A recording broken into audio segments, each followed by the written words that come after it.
Welcome, everybody. Come on in. Come on in.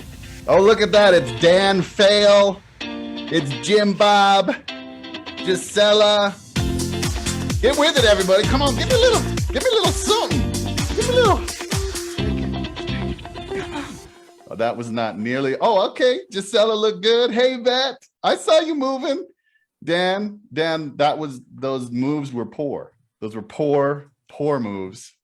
But I'm happy you're here. Welcome, everybody. I am just so excited to share some lessons about TED, answer questions that you have today, do some coaching. In the chat, if you could just tell me where you're joining from. And if you have a favorite TED Talk, I'd love to know about it.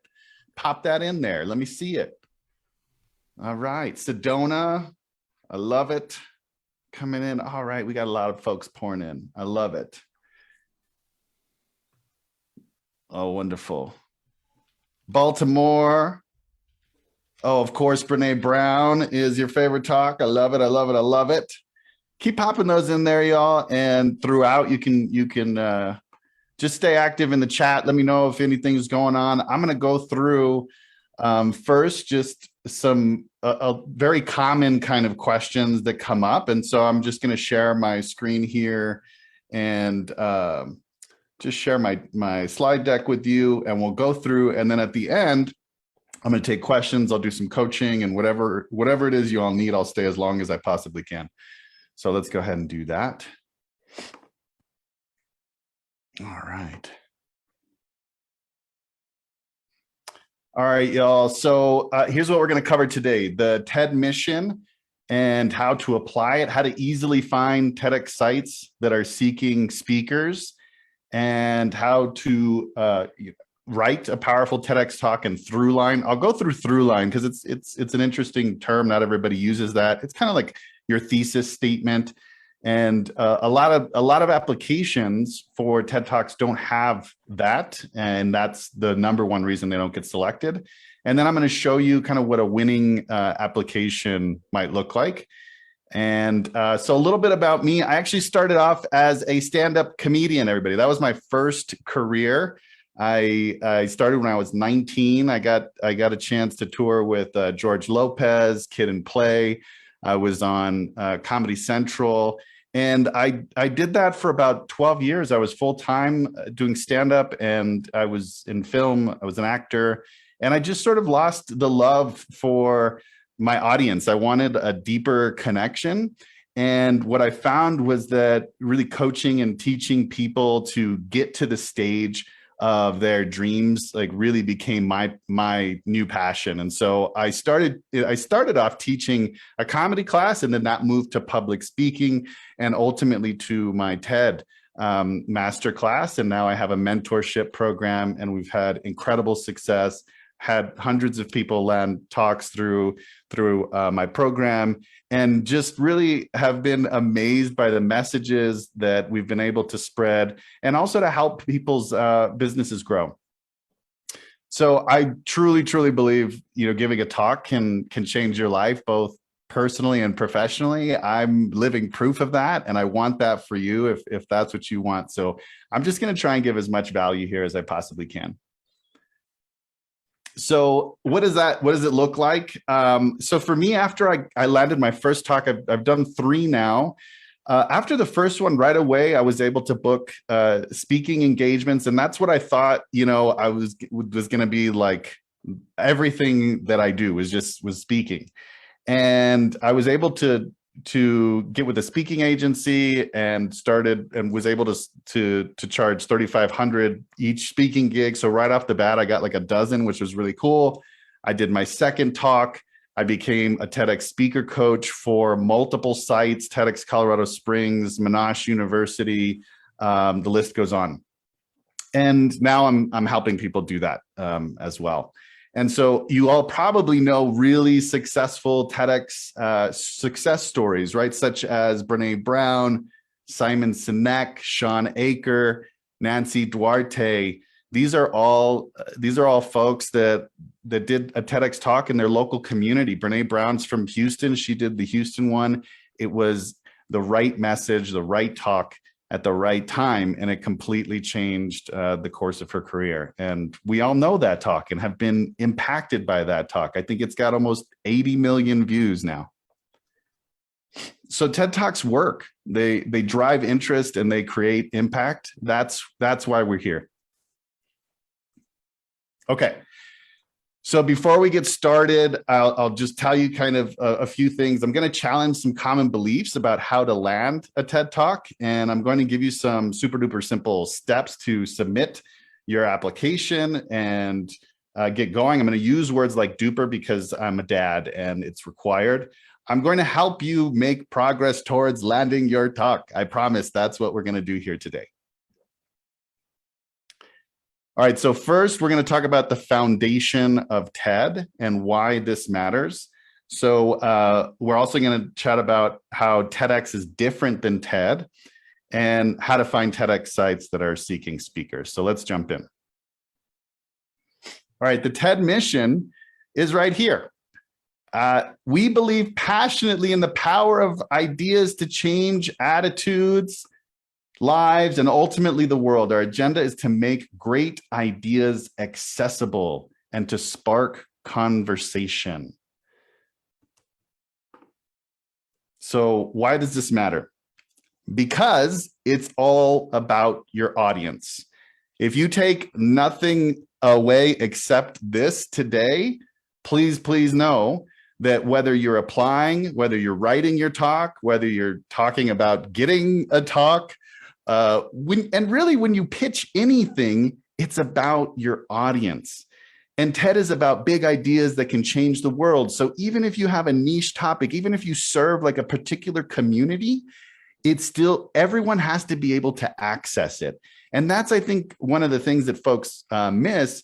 Serving on the other side of selection committees, oftentimes we'll hear a lot of talks that don't quite have an access point so that anybody can watch them. It doesn't mean that you can't have a specific niche. You want to have a unique in, but it has to in some way be about the human condition.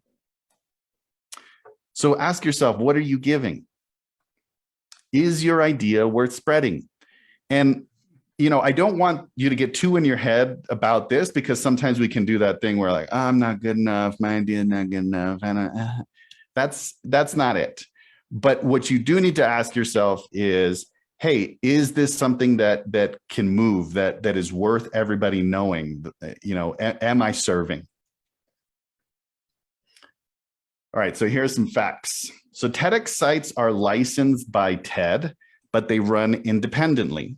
So what that means is that, yes, it's TED, but TED isn't monitoring and watching everything that happens. They give them education. They show them the ropes. But ultimately, they're running their show. And that means that the applications will vary. If you all have already jumped in applications, you'll notice that there's no one standard application. Again, there's advice for them on how to do this. But essentially it's their show, it's their site, they run independently. So that means TEDx organizers are essentially volunteers. So the organizers themselves cannot get paid. Now they can pay, the people that are filming, the venue, all that, but the organizers, it really has to be about the love of TED. So this is really something you should know. It's not like, people are out there because they love this mission and they want messages to spread and they want to help people. So majority of TEDx sites only hold one event. And the reason for that is that it's a lot of work. And so they'll pop up, they'll exist for a year, and then they're gone. So it makes it difficult to kind of, keep up with what's happening when these things are here and then gone the next day. Or the turnover for their staff will just be completely new. So there are actually over 3,000 TEDx events a year. The last time I looked at our spreadsheet, there was close to 4,500 events that are registered. So, and that's global. Now, what that means is that there's a ton of opportunity. Not all of them are have open speaker applications at any given time, right? So again, navigating this can be difficult to know, okay, when's the application going to come up? What's it going to look like, et cetera. Like I mentioned, no standard application or addition process.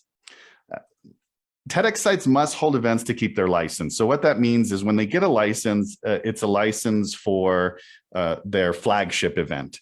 If they've attended Big TED, then they get to have an event that's 100 plus people. If they haven't, then they have to keep it small. So not all TEDx sites are created equal, but ultimately this is about you having a piece of content that you can leverage and use to impact your audience and to spread your message. So that's the way that I would really think about this, is like, what is the production value of each site and how can I prepare so that it's the best possible content I have.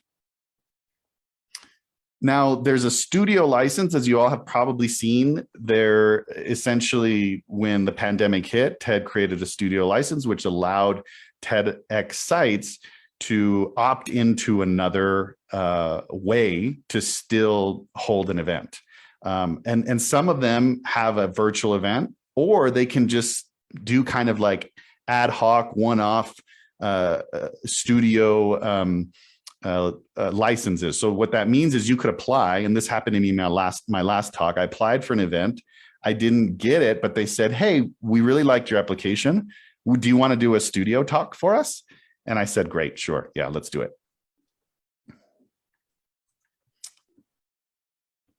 Okay. So again, TEDx organizers are not full-time and often not that experienced. So it's going to vary in terms of like how many TEDx events they've held, what their knowledge is about this. And so they're just regular folks trying to put on a great event and have the best possible speakers there.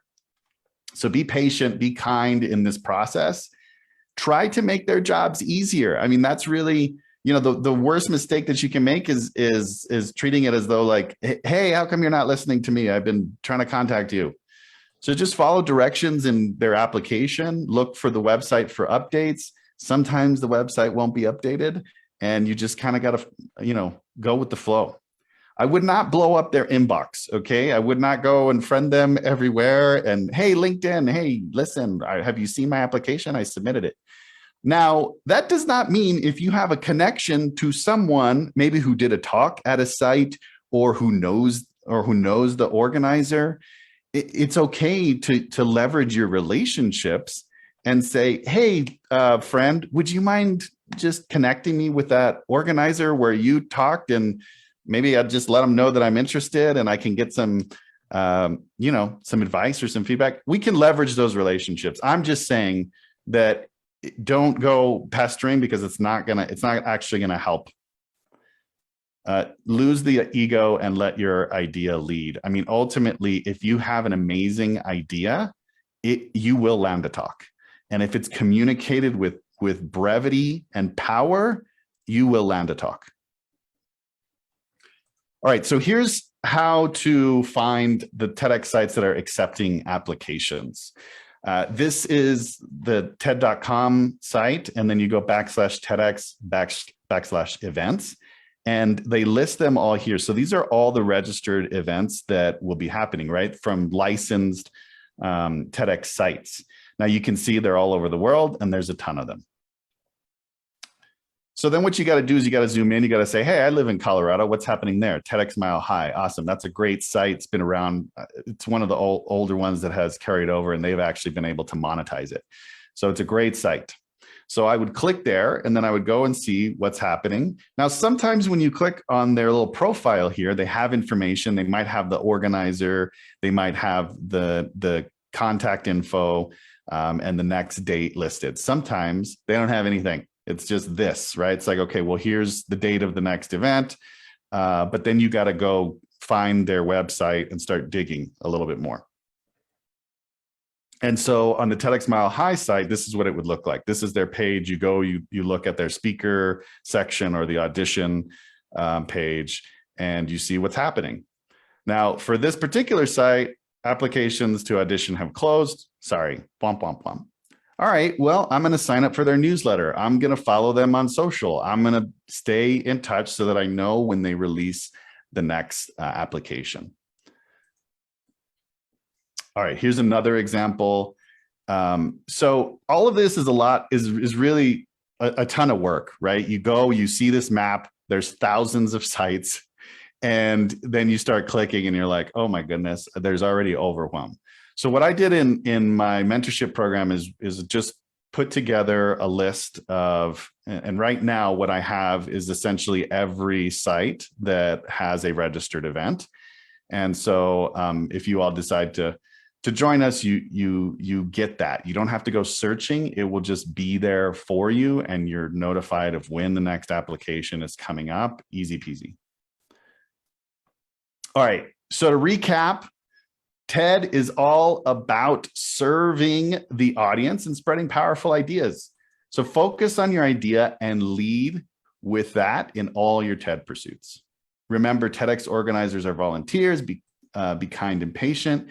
Start engaging with local TED events. Sign up for their newsletters. Get in there. Start meeting people. Okay, we're getting near the end of the meat, and then we can jump into questions and some coaching. All right, so in this section, what I'm going to cover is why you should start writing your talk even before applying, how to use the TED Talk form, what is a through line and why it's totally paramount, what all TED Talks have in common, and what a TED Talk isn't. All right, so reasons to start writing your talk before applying. If you're a speaker, you already get this, right? It's like, okay, yeah, I got to get the idea going. I gotta, work it. So getting selected is based on how well you communicate your talk, your idea.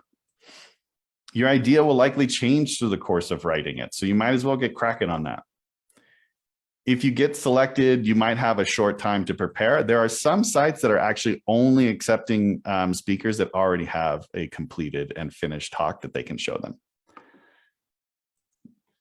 Get just as excited about your content as the experience. So when you start creating it, it really, it gives you motivation. It helps you move. Write it and they will come, my people. All right, so this is essentially a TED Talk. This is what it looks like if you were able to put it into a visual form. So essentially, we start with an attention getter or a startling statement, maybe a story or a statistic or something of that nature. You grab people's attention. You give them the problem right away. We need to know what the problem is. And then in this section, this is typically where we might see our through line or our thesis statement. So it's like, here's the problem, and here's what I want to see. Here's what the vision is. Here's what the future holds. And the body is essentially trying to persuade and compel people about your new vision.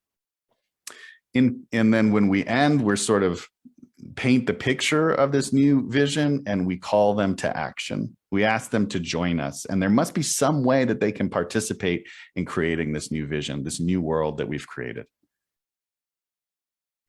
So here's a quick example of one of the most prolific speakers, Julian Treasure. He has 5 TED Talks on the big TED stage, and let's just see how he opens.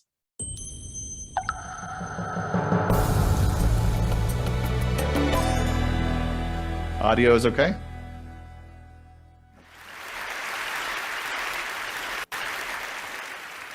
The human voice. It's the instrument we all play. It's the most powerful sound in the world, probably. It's the only one that can start a war or say, I love you. And yet many people have the experience that when they speak, people don't listen to them. All right. The human voice. It's the only one that can start a war or say, I love you. That grabbed me. I was like, wow, that I love the voice. I love the statement. You're right. There's power in the voice. Grab my attention. And then immediately I know the problem. And yet when we speak, we have the experience that people don't listen. What a wonderful opening and problem statement. And we are 20, not even 20 seconds in. I don't know how long the intro was, but 20 seconds, I'm pulled in and I know what the problem is. If there's no problem, there's no interest, folks. And remember, TED Talks are 18 minutes or less, and most sites are now requesting 12 minutes or less. So we have to get there like that. You have to go and watch this talk if you haven't seen it before. Please do. He's amazing, just prolific. Let's do one more. This is Celeste Headley. All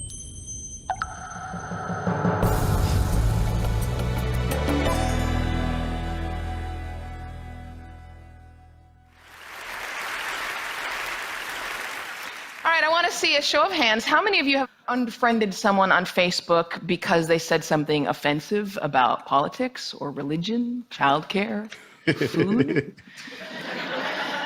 And how many of you know at least one person that you avoid because you just don't want to talk to them? You know, it used to be that in order to have a polite conversation, we just had to follow the advice of Henry Higgins and My Fair Lady, stick to the weather and your health. But these days, with climate change and anti-vaxxing, those subjects are not safe either. So this world that we live in, this world in which every conversation has the potential to devolve into an argument, where our politicians can't speak to one another, and where even the most trivial of issues have someone fighting both passionately for it and against it, it's not normal. Pew Research did a study of 10,000 American adults, and they found that at this moment we are more polarized, we are more divided than we ever have been in history. We're less likely to compromise, which means we're not listening to each other.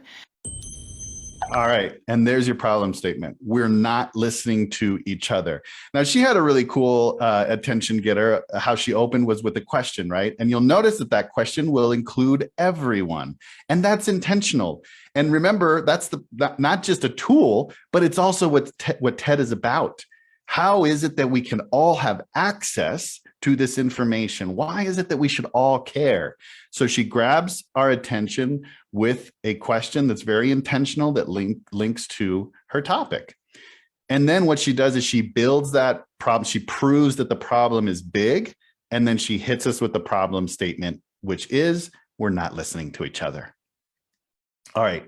Then right after that, she's going to give us her thesis statement, which through line. She'll prove it to us, and then she'll invite us in to participate. That is a TED Talk, my friends. All right. So what is a through line? So this is straight from Chris Anderson, head of TED. There's a helpful word used to analyze plays, movies, and novels that applies to talks too. It is through line, the connecting theme that ties together each narrative element. Every talk should have one, okay? And I will add, every application should have one, must have one. And if the application doesn't specifically say through line or thesis statement, they might say something like, what do you want the one takeaway to be for your audience? That's the through line. They might say, give it to us in one sentence. That's the through line. So so every example shown in your or story in your talk will lead back to through line. It's what focuses the talk. It's what you want your audience to leave with. So this is what's going to get you selected. I mean, it's the most important thing. If it's there, it's solid. If it's unique, if it jumps out, you will move on to the next round, period. It guides your talk, makes it enjoyable, makes it impactful. So here's a couple of examples. Vulnerability should be treasured, not hidden from. Who that be? Bray. Come on, it's Bray. It's Brene Brown, everybody. All right. And then this one, I don't know if you all have seen it. More choice actually makes us less happy. This is Barry Schwartz, The Paradox of Choice. And he's got an amazing book. And anyway, this is how concise your through line should be. And what it does is it moves us from what is to what could be. That's what your whole talk is doing. But the through line has to be able to do that too. So Brene Brown is saying, don't run from vulnerability. We should lean into it. Barry Schwartz is saying, hey, did you know that more choice, it doesn't actually make us happy like we think? It makes us less happy. That's the movement that we're going for. So all TED Talks have the emotional, novel, and memorable. And, when I say novel, again, you can have a topic that other people have chosen, but you have to have some kind of in that nobody else has, even if it's about personal experience, even if it's about a story that no one else has.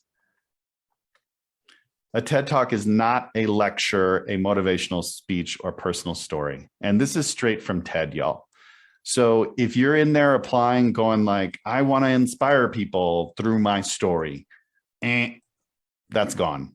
That application is getting thrown out. Now, it doesn't mean you can't have your personal story in your talk, but if that's what your whole talk is about, that's not a TED Talk. All right, so to recap, get cracking on writing your talk. TED Talks absolutely have a structure, very easy to learn. Use it. Your through line will land you your talk. Great talks have the emotional, the novel, and the memorable. TED Talks are not motivational speeches, personal stories, or lectures. All right, we're in our last section, everybody. So we're going to chat about a winning application, how to get a good submission video, and then a few pro tips for you. So here's a speaker nomination form. This is the section I was telling you about. So it'll ask for, biography, et cetera. But then this line here, what is the unique idea that they want that you want to share in a TED Talk? Or actually, no, the one below. In one sentence, what is the key takeaway that you want the audience to know or feel after hearing this talk? That is your through line. That's the sentence. That sentence makes or breaks your talk, your chances, right? That and the video. There's a lot of selection committees that go straight to the video. And they'll browse through the application and your words and they'll go, okay, let's see this video. And then if the first 10 seconds don't grab them, moving on. All right, so this is, I was just playing around here. That's Brene Brown's section. Let's breeze through because we're running a little behind. So this is an example of someone who was in my mentorship and landed 2 talks, and she's still waiting on one of them to get actually out there and published. But this is one of her application videos, and it's actually an early iteration, so it's not perfect, but I want to show it to you. Hi, my name is Mallory DeSalle, and I have to be honest with you. It has taken me about 400 attempts to make this 1-minute video, and here's why. I kept finding flaws. The truth is that that's a perfect reason for me to give this TED Talk. Searching for strengths instead of finding flaws is exactly what I want to talk about. Okay, so not bad, right? So there was a little bit of an attention getter. She grabbed us, right? She was like, here's my little failure thing. And we're like, oh, really? You messed up? Okay. And then, so then she tells us the problem and essentially tells us what the solution is, where we want to go. Now, normally I would say, just don't even introduce yourself. Just go right into the problem. There's a problem. It's a big problem. Let me tell you the problem. And then you hit them with, what essentially the solution is, where you think it should go. And then you can introduce yourself, right? So it's like, here's this problem. It's a big problem. This is me. Here's my solution. Here's what my audience is going to take away. That's a good pitch. And essentially, in 1 minute, we should be able to get the gist of it and know why it's unique, know why you're the person to give this talk. And that's it, y'all. It's not about going into a long diatribe about your personal story. Do not get too emotional in these things. It's a pitch. So I want you to think like a TEDx organizer. What are they looking for? Who's the ideal speaker? Well, it's somebody who's credible, authentic, can speak publicly, but not necessarily a professional speaker. I mean, it's fine if you are, but it's not like they're out there going like, who are the best speakers? We need them. What they want is authenticity. What they want is a great idea. So someone who wants to give and not gain, someone with a big idea.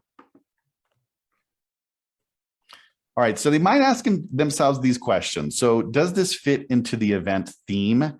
I think it's a little overrated to worry too much about that, because my second talk was not on theme. I applied anyway, and it still got selected. It still worked. Do we already have someone speaking on this topic? So that might be something, you know, that they go, we've got this person, we love them, but we can't have the same kind of topic going on. So, you know, those are things that you can't control, though. All you can do is put out the best possible application. Is this person reliable, friendly, understanding of the work, and able to work with volunteer staff? So do not appear as though you want to sell something, everybody. That is the first thing that will knock you out. It's great if you have a book and that's your credibility, but just do not let them think that you're trying to, you know, launch your book and therefore you need this talk at this time so that it will help you sell.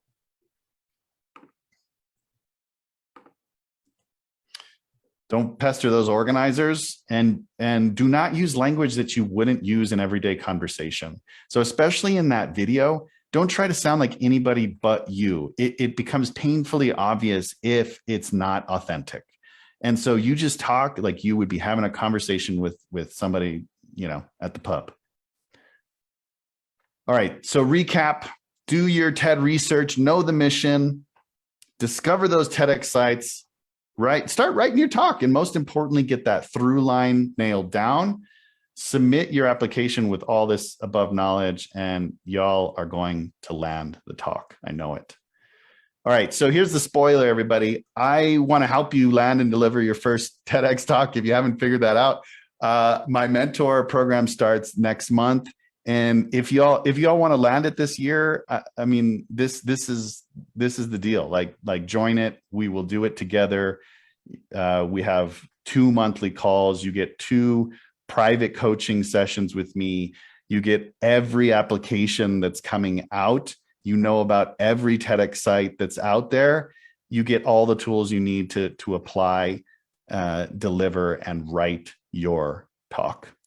So I'm going to take questions now, and also you know, do some coaching if y'all have questions about your idea or that sort of a thing. And if you're interested in the mentor program, just go ahead and hit me up. I'm going to drop that link in the chat for everybody. So let me do that now. And I just opened up a bunch of new slots for Sunday. So if you all are worried about finding stuff, there's stuff this weekend as well. But the calendar fills up pretty quick. Okay, so that's in there. All right, let me see those hands. Who's got questions?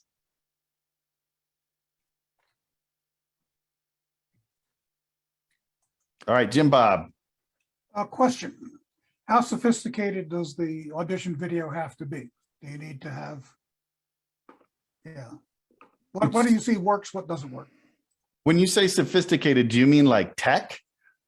Yeah, tech. Oh, I every single one of my application videos I did with my phone. So the 3 that I landed, I literally held it and recorded it. So you do not need to go high tech production. Actually, I think that can be a turnoff sometimes. It doesn't, like, you could do exactly what you're doing right now is what I'm saying. It doesn't matter that much, but I wouldn't edit it. I wouldn't blow it up, like spend money on it. No. Thank you. Yes. All right, Steve. Yeah, so I saw one application. First of all, thank you and hi, everybody. So I saw this application that it didn't ask for a pitch video. What it did was just ask for links for any speeches or anything that you've done before. So are there any particular types of speeches or things like that that they're looking for? What would you recommend in a situation like that? Yeah, that's good. That's a great question. So, and I see your hands, everybody. I see them up, so I'll get to them. They actually disappeared, but now they're back up. So I'm going to try and get to everybody's question. All right. So what that usually means is that the next stage they'll ask you for a video of you giving the pitch. So what they want right now is to just kind of vet you in that first application and just see if you, because sometimes they're like, you know what, we want really to elevate the level of our speakers, and so we want to know that you can speak. So that's usually what that's about. Now, when you're selecting the links to share, it would be helpful if those links are about the topic, right?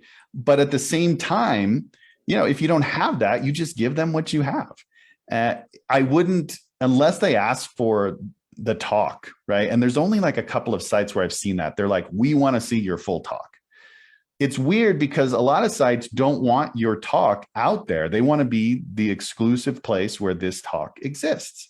So this goes back to TEDx sites are independent and they do their thing, right? And we have to adjust essentially. But that's what I can tell you is that you just give them what you have, and know that if your application is good, then in the next round, they're probably going to ask for more of like an application type video. Okay, awesome. Thank you very much. You got it. All right, let's go with Gigi.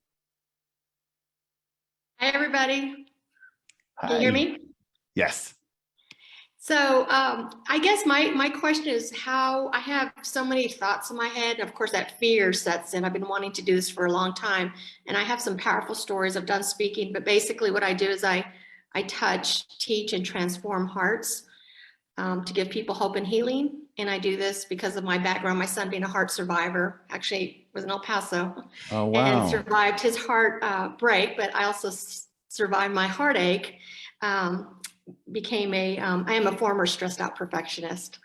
Okay. So a lot of the stress, feeling the stress with heart disease. I actually just did an interview with Telemundo yesterday in NBC5. And they, interviewed me being about a mama, being as a mom and a mama. I call myself a mamapreneur and a mom on a mission.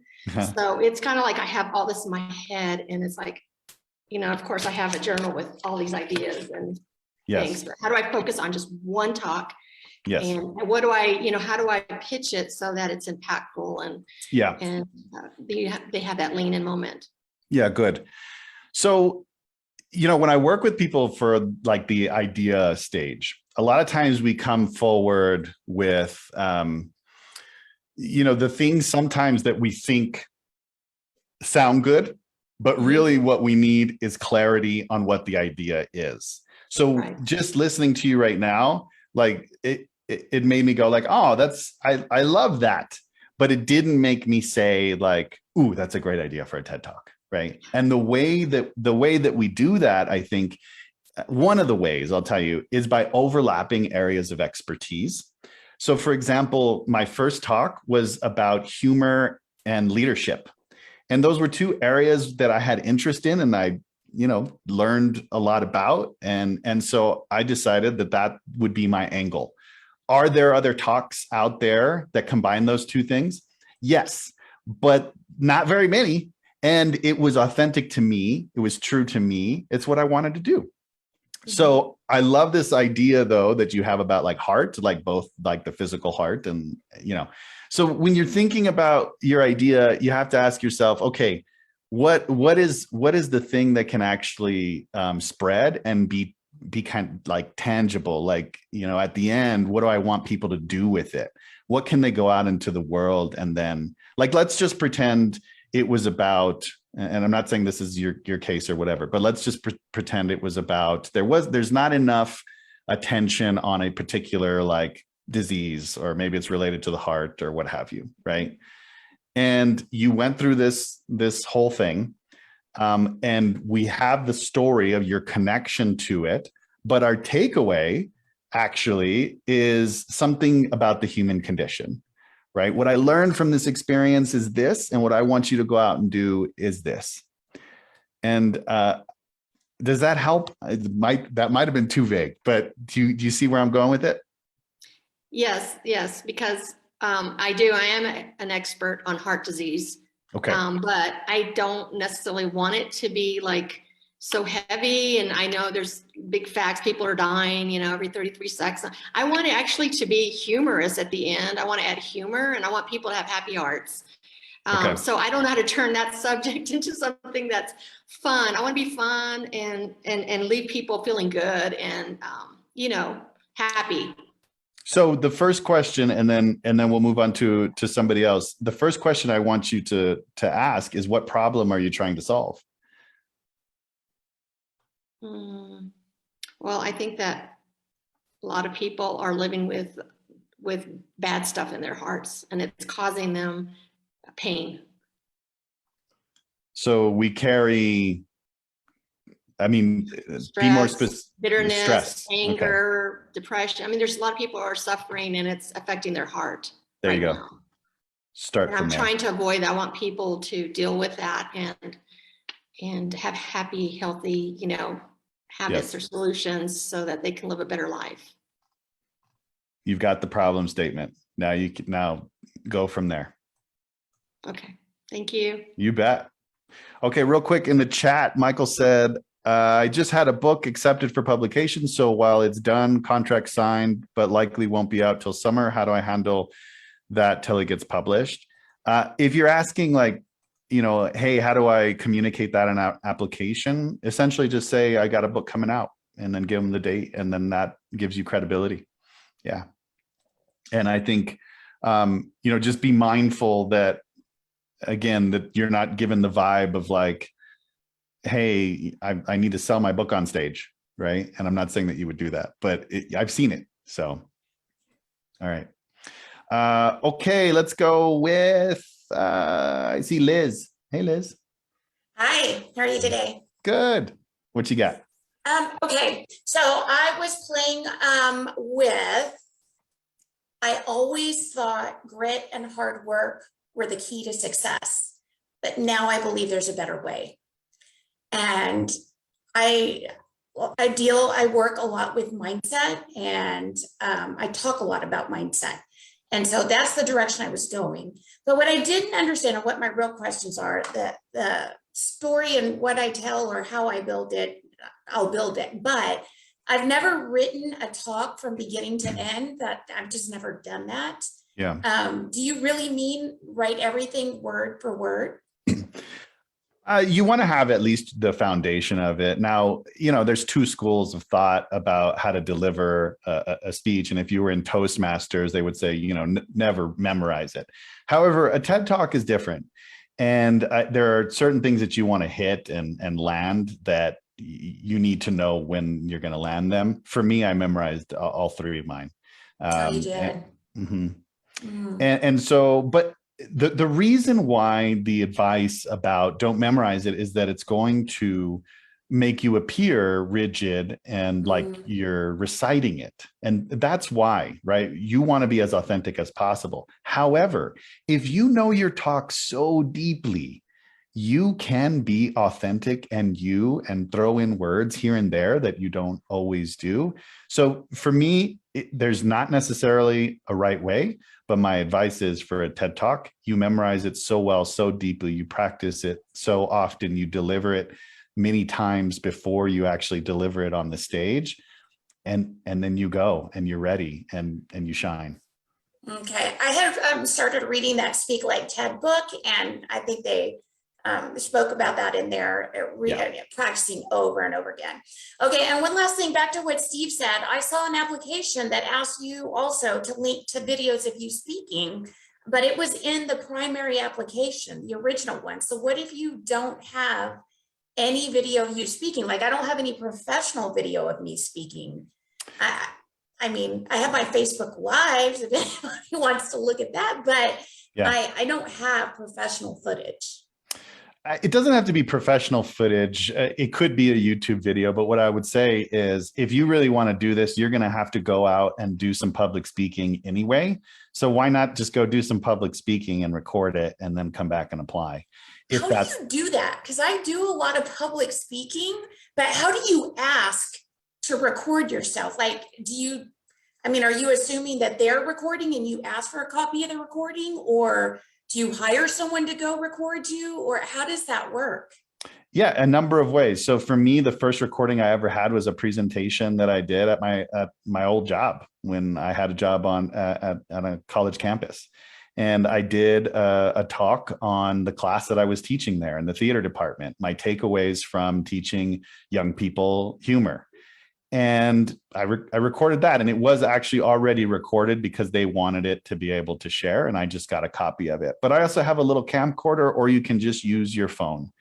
And so I wouldn't overthink it too much. Also, like, I wouldn't, there's so many applications. If that's not the one, it's fine. You just move on to the next application. Got it. One other piece of feedback on your idea, though, because you almost had the through line, you were like, I want to move them from, hey, it's not grit, it's this thing. And we just need to know what that thing is. So stop doing this thing everybody's telling you and start doing this thing. That's a through line. That's how you get your talk moving. Oh, that's so good. Okay. So I always thought grit and hard work were the key to success, but now I know it's becoming the best version of yourself that gets you there. I think that's great. I think if there was a word instead of the best version of yourself, it'd be a little more powerful. Got it. But I think you're almost there. I also think grit and hard work are almost like, you could probably pick one. You could probably, yeah. Got it. All right. Thank you. You're so welcome. Adelita, are you there? Yes, I'm here. Hi. Oh, you're on mute again. Okay, I'm doing NAD drip, so I'm kind of Oh, okay. but hey, I have a talk. It's called the Warrior Champion Mindset. And basically I kind of tell a little bit of my story, but it's about helping people win in life. Like I came from a mindset of lack mindset. So like I kind of take him to the journey a little bit of like where I came from and how I became a 4-time jiu-jitsu world champion and how they can be a champion in their own life. So I use some analogies of fighting and winning and losing and facing fear. And so can you help me out? Like, do you think that is this interesting? Like, it's kind of different, but what, like, I think I need a little bit of more refining on a main topic or something. Yeah, I think that's fair. So first, let me say you have credibility beyond belief, right? So you got to lean into that credibility, which is that I'm a 4-time world jiu-jitsu champion. Yeah, I'm also studying graduate in clinical psychology and a hypnotherapist, life coach. So I'm in that field. Which is great. Just remember when you're pitching, you want to pick that thing where people are like, what? And so your 4-time world champion thing is the what? And your bio should start with that. It should be in the title, in some way. Like that is the differentiator. How many people in the world can say that? Lean into that thing. Now, your question about how do you use this? Well, right now, it feels a little common in the sense that it's like, it's motivational, right? You can do it. Yeah, I did it. That sort of thing. That can work. And there are a lot of talks out there like that. And we've seen big TED Talks of people who have really done tremendous things. And I think you're right, close to it. But to make it more TED-like, what I would say is there something else that you learned from that we wouldn't have expected? There is. It's like to win, I really had to learn to develop my emotions, like the emotion, like if you don't, it's a little bit like Brené Brown in a way, but I didn't even watch her talk until recently, that I even posted on the forum, is that if you don't have your emotions developed, if you're not in touch with your emotions, if you don't feel deeply, you can never achieve and become all that you can be. Okay, so I like that better, the emotion component.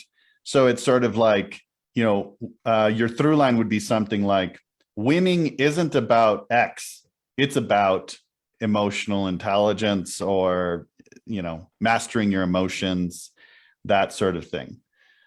So you see how we're moving people from what they think is the common thing to what is or what could be. It's also kind of like, and I'm just going to state it plainly, it's almost a marketing trick, right? Where it's like, hey, there's this thing you've been thinking your whole life, you're wrong, here you go. And that's what we're doing, because in the pitch phase, you want to stand out. You want to be unique. You want to be not the one that just falls by the wayside. Yeah, I talk a lot about, like, in my life, is like a lot about like achieving and being the best student and the first one to come to another country and get a degree from my family, and like, I don't know, I list a bunch of stuff of like achieving, like, right. And then it was not about that. It was not until I learned to be in touch with my emotions that I really was able to win my first world championship.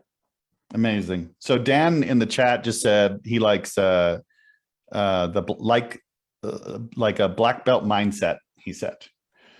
You know, Yeah, something like that. So amazing, Adelita. I hope that was helpful to you. All right, let's go with let's see, who was next? Oh, did I lose her? Was there a Janice that had her hand up? Janice, are you still here? I might have lost you. Maybe you had to bounce. Okay. Sean. Hey, Caesar, what's going on, brother? Hey, Sean, good to see you again, man. Yeah, it's good to see you again too, man. First up, I just want to say I'm super grateful that you were able to put this session together, man. It's been very informative and kind of, I think, helped narrow down the conversation that you and I had. So I'm appreciative of this a lot. You bet. I think, you know, one thing I was kind of looking at, and I'm not sure if this is, it might not even be important to many people, but just out of curiosity, like, what's the average, I guess, compensation, if there is one, like, for doing a TEDx talk? Like, is there any compensation, or is this one of those that like credibility type of boosters that gives you more notoriety to monetize with your business and whatnot? Yeah, there's no compensation. I have heard of some sites paying for transportation, like a flight or something like that. But I don't know who did that or who those sites are, and I'm not sure they're supposed to. So yeah, it really is about the love of the message, spreading big ideas. It's about, you know, being a part of this movement and this platform that has become iconic, and that's important. And, you know, for me personally, there have been several TED Talks that have changed my worldview in 10 minutes. And I mean, to me, that's why I fell in love with public speaking and communication, is that when you have the tools and you do it well, you literally can transform lives. And so, yeah, man, that's what it's all about. I respect that a lot. Thank you, man. You bet. All right, Mr. Gupta. Hi. Hi, how are you? And then we'll do Dan next. Sorry, Dan, I don't know if you had your hand up the whole time. Okay. Go Yeah, ahead. so great. I'm from India, and nice to meet you and know from you the Likewise. secrets. Yeah, likewise. Okay. So, like, I really, like, I have many ideas, and I am passionate about one idea, and which is my purpose also. But I don't know whether it will be. I do feel it is an idea worth spreading, but I don't know how to articulate it, and I don't know whether it will be how they will look at it. Let's hear it. So my purpose is to create spiritual millionaires, the people who are spiritually grounded, materially prosperous, and serve the society wholeheartedly. So that is the idea, and I feel that is what will make everybody's life fulfilling, the person, the family, and the society at large. So this is my idea. Okay. So good. There certainly are. The first thing I'll say is that the talks about spirituality are out there. They're permitted. There is kind of a hard line for TED on, and I'm not saying this is your case, but I just want to put a warning so everybody can learn about sort of evangelizing, right? So the talk itself cannot be sort of promoting a particular faith or, you know, that sort of a thing, just like we wouldn't try to promote or sell a product. And Yeah, so, yeah, I know that's not you. Yeah. But what there are folks that are sensitive to that. So when we talk about spirituality, if it's going to be a TED talk, the best thing you can do is really ground your talk in research, so that you can address any concerns about like, oh, you know, is this gonna be, you know, fluffy or woo woo or however we want to word it. So if there's research backing anything that you have to sort of share and take away, if it's about spirituality, that's what I recommend. I couldn't quite hear the idea fully. Can you try and package it like a through line? We need to stop doing this and we need to start doing this. Now try again. Okay. So I used to believe, or like most people believe, that they should only focus on the material or the money part or the worldly success, and the spirituality can go in the later part, in retirement years. But what I realize it is actually the other way around. First, when we are grounded into the spirituality, and along with that, when we work on the material success, we are actually more successful with happiness and peace inside. Good. I think you did a great job. I would use half as many words, and I want you to go watch a talk by Sean Aker. It's called the secret, the happy secret to better work, something like that. I'm probably not perfect on that.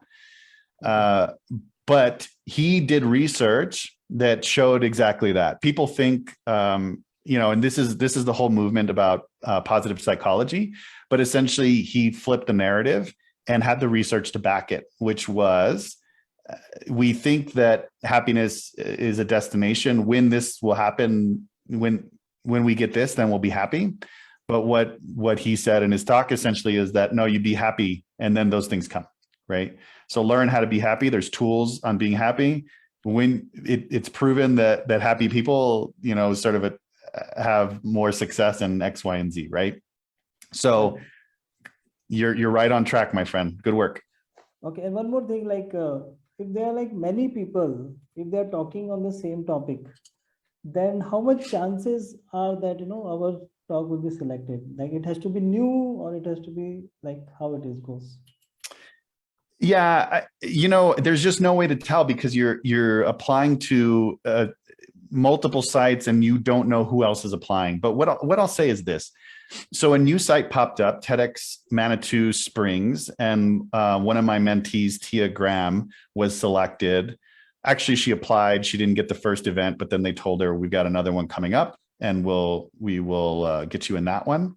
So she got selected for that one. I just lost my train of thought, but I think what I was trying to say is that, you know, there was somebody in that first one that was like her, which is why they didn't pick her, but her application was amazing. So they still wanted to use her. So if you just focus on your idea, getting the through line clear, getting a great application, that's how it's going to happen for you. Oh, I was going to tell you also, they got about 120 applications. They were a new site. So they're not all looking through thousands or something like that. This is totally doable. Okay. Thanks. All right. Dan, what you got? What's going on, brother? How we doing? It's good to see you. It's good to see you too. Mine actually is from maybe a different perspective. So, as a part of the National Speakers Association Los Angeles chapter, we're looking at actually hosting one. But I noticed that like the TEDx LA hasn't been updated in 2+ years. And so I'm kind of curious, do you know of any like what are those ways to either express without cha-cha sliding into like all the DMs or emails? Like, how do we actually say, hey, number one, is this still active? Number two, if it's not active, can I has it? But number three, like what does that look like? Because I don't want to create another one where it just might get confusing. Does that make sense? Yeah, absolutely. That's a great question. I'd never had that question before. So you can go on the TED website using that link I just showed you. If they have an event, then they're active. So they have a license. If there's no event listed and there hasn't been one, I don't know if you can go retroactively to see the last event, but you could probably just Google to see when their last event was. Like I said, they have to do an event every year to remain to hold their license. If the license falls out, then it's up for grabs. But I don't know if they if it can be the same name or if they have to wait a little bit. I don't know those details because I haven't been a part of actually applying for a license. But I think what you do is you just go in there, you create an application, and then they tell you what's available, what the name of it would be, et cetera, right? Is there any contact information on the site or a Facebook page? There's a LinkedIn, there's a Instagram account, there's those things. But again, it was pre-pandemic for any of this. So they've not hosted anything, but also like maybe TEDx gave some leeway because of a global pandemic. I'm trying to think.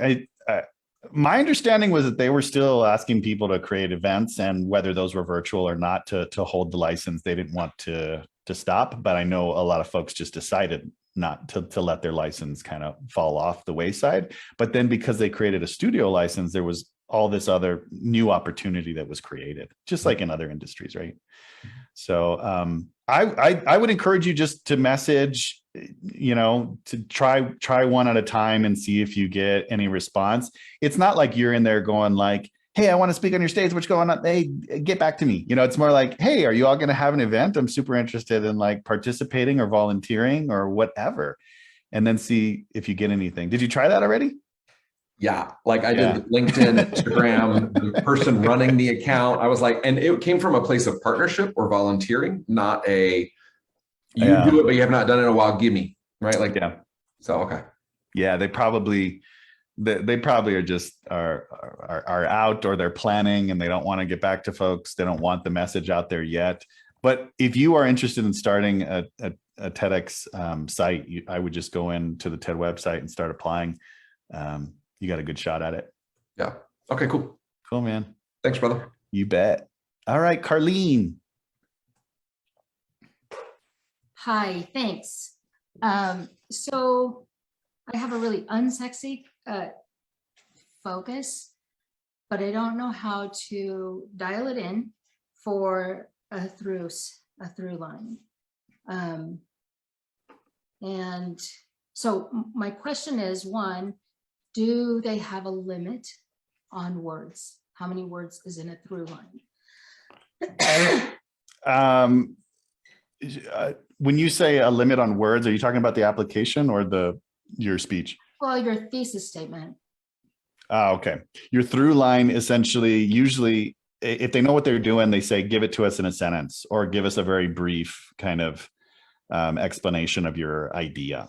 Then sometimes they say, okay, now summarize your talk or something like that. And that would just be expanding upon that breakdown that I showed you, like attention getter, problem statement, through line, show us the solutions, and then invite us in with a call to action. So the application, the words, I would just be as concise as you can. You want to show credibility, but you don't want to give them everything that you ever did in your whole life that's unrelated to the topic. Yes. Okay, so I just wanted to just get your 50,000 foot view of this. And I am trying to avoid the harsh words. So my work is in conflict resolution. I'm a mediator and I'm certified hostage and crisis negotiator. And a lot of times people think that the skill set is manipulation and tricking, wordplay. Those kinds of opinions are the ones that I've heard a lot about. But really what it dials into is we can have the most authentic conversation and be helping you resolve a conflict and you won't know it. And so I do recognize, like, in all three of those industries, there is a common thread of, what do you call it, a myth, like people don't realize the mistake they're making. And so when they're trying to resolve a conflict, in our field, we can resolve conflicts up to 90% of the time. Where if you go to a counselor, you resolve it 10%. But it's because we focus on entirely different things. But the output for you is, there is 100% of every person that has ever dealt with has this one misunderstanding. And, but I don't know that that's a nice thing to say. And so I don't know how to make it toned down. Well, I'll give you an example. So I like your expertise. I think there's a lot of opportunity here. Let me give you an example of, I can't remember his name now, it's not coming to mind, but he was essentially an attorney for the Obama administration. And his TED Talk is called something like How to Win an Argument, Any Argument Anywhere, or something like that, right? Now, his talk isn't about, we're not communicating like, hey, here's how you lawyer up in the courtroom, because that's not the thing that's going to apply to have everyone to have an access point. But we've all been in an argument and we would all like to be better at winning them. And so what I would ask you is, what is the access point here for everyone as a mediator? So what I heard you say similarly is that, hey, we think that mediation is about this, but actually it's about this. And I'm not convinced mediation is totally like the access point for everyone, but it could still work. And so that's what I would say I would go think about. Think about it as a mediation issue. Yeah. So I think you need to do the exploring of, like, so right now as a mediator, the parallel is about this lawyer, right? And this lawyer argues in the courtroom, but the way he communicated it to us is the access point to everyone to have, which is how to win an argument. So is mediation the thing that everybody does, or is there something that happens within mediation that we can all relate to? I see. And winning an argument, is that cliche now? No, I think that was the point of that one. So like maybe for you, the mediation is something like, because we do talk about how to solve a problem. So how to solve any problem. All right. Thank you know what I'm saying? So now we're going like, really? I could solve any problem, right? And now I'm in, and now you get to teach me something, and I learn about you and your expertise. You do this great talk. I go learn more about you. And then, I'm like, I have to know this person and read their book. Thank you. You bet. All right. I think there was one other question in the chat. Let me see here. Maybe I didn't get to it. Maybe we did get to it. Oh, here we go. You mentioned some sites wanting talks less than 12 minutes. Is there a length that is too short, or no, as long as your message comes across strong? Love this question because I love short TED Talks. There are 3-minute TED Talks. And they're on the big TED stage. Derek Sivers has several of them.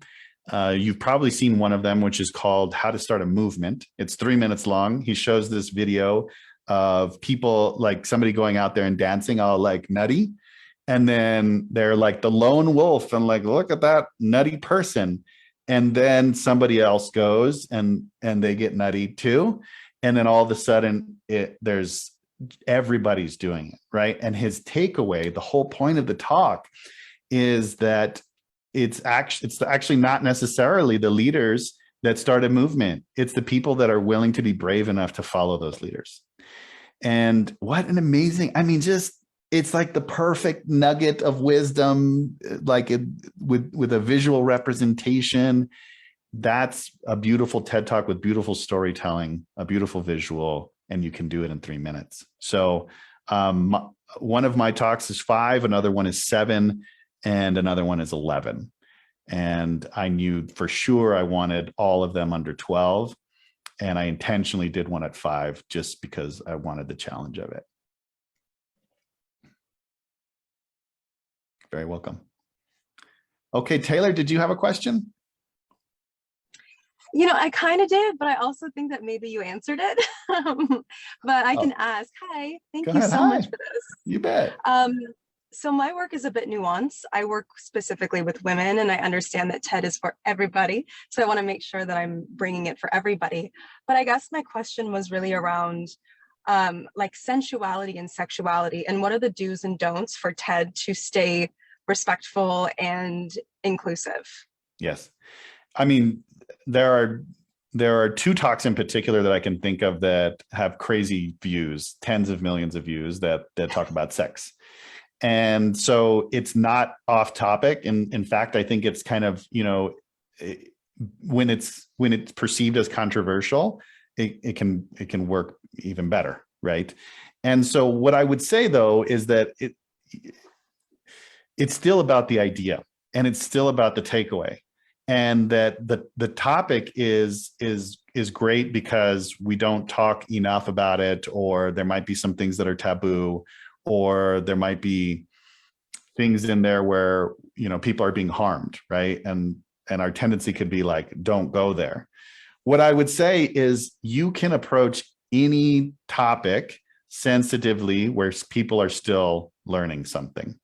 And so my question to you would be, what problem are you trying to solve? So after the pandemic, I realized that people were looking for new models of success. And I found that women specifically, obviously we can talk about men as well, but who were disconnected from their sensual energy or their turn on energy were having a harder time coming back to the success in their lives. So adding that like life force, turn on energy back into their success, back into the way that they do business. I work with entrepreneurs. I found that they were making more money, setting up better systems in their businesses, having better relationships with not only their partners, but their friends and their kids and their families. It became like a grayscale world turned into Technicolor suddenly. I mean, I love it here now to create it into TED.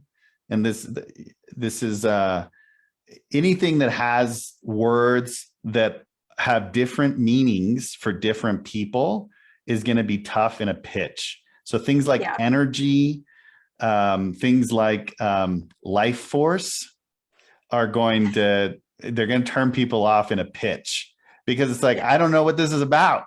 So you just got to find a term that is concrete, that and actually it'll help you too, because it's like, okay, what do I really want to say here? How do I get down to the nitty gritty?